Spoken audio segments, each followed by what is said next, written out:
even like after I got Manic Miner, I probably would have thought, yeah, you know what, I fancy a go with Wizard of Wor.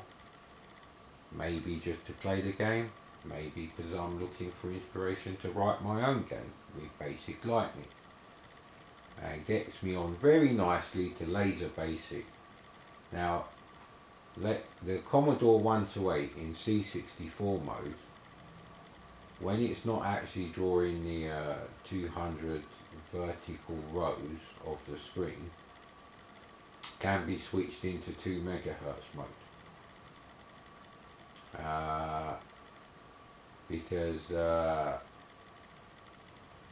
you don't draw in the top and bottom borders, and you can't switch the CPU from 1 to 2 megahertz, you know, at exactly the right moment when the vertical border on the left and right, those columns.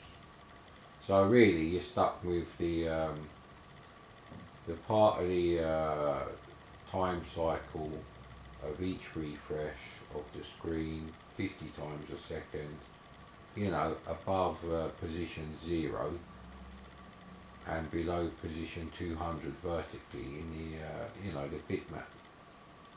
That gives you a speed boost of about a third.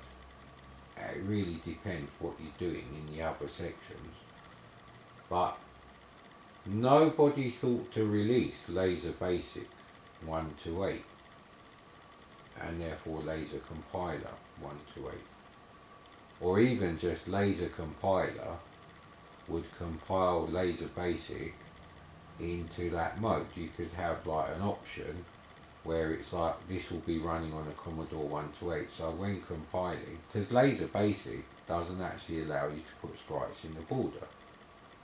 It's not, you're not going to be writing those kind of games. You could do it the extra 33% speed because it's got lots of nice software sprite things. So, and you can use them in a cunning way. Let's say you're doing an Afterburner game, maybe only 16 or 24 pixels of the horizon actually change in angle. You could just do it like that, and then you don't have to update the entire screen. It's just that portion. The rest of the screen stays the same. So that's one thing where we really didn't make the best of what we had. Now the Commodore 128, I think it's a terrible machine. It's a clutch. It's a bit of this. It's a shit 80 column chip. In the 40 column mode, none of the 1981 specs of the VIC-II and the SID have been updated. And even worse, the CPU now has to run at 1 megahertz. So you're a bit fucked. Oh, and on top of the fact that the 80 column mode won't output to a TV ever.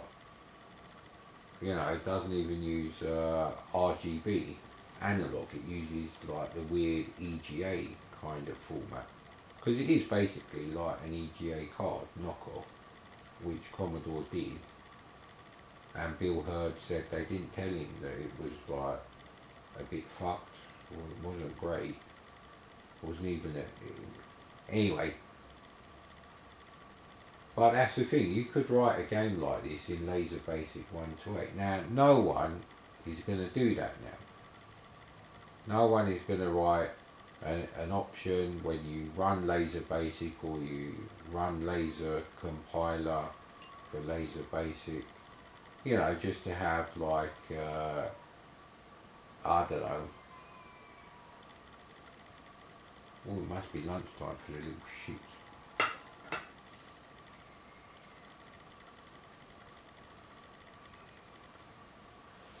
Yeah, well, my point is Laser Basic 128 would have allowed you to write games like this, and that's why you did play a lot of games, because when you bought Basic Lightning you thought you would be able to write games like compiled Laser Basic, aka Basic Lightning, at 33% faster than they actually run. That's a pretty good amount of technical oomph for your creativity on the C64, I have to say.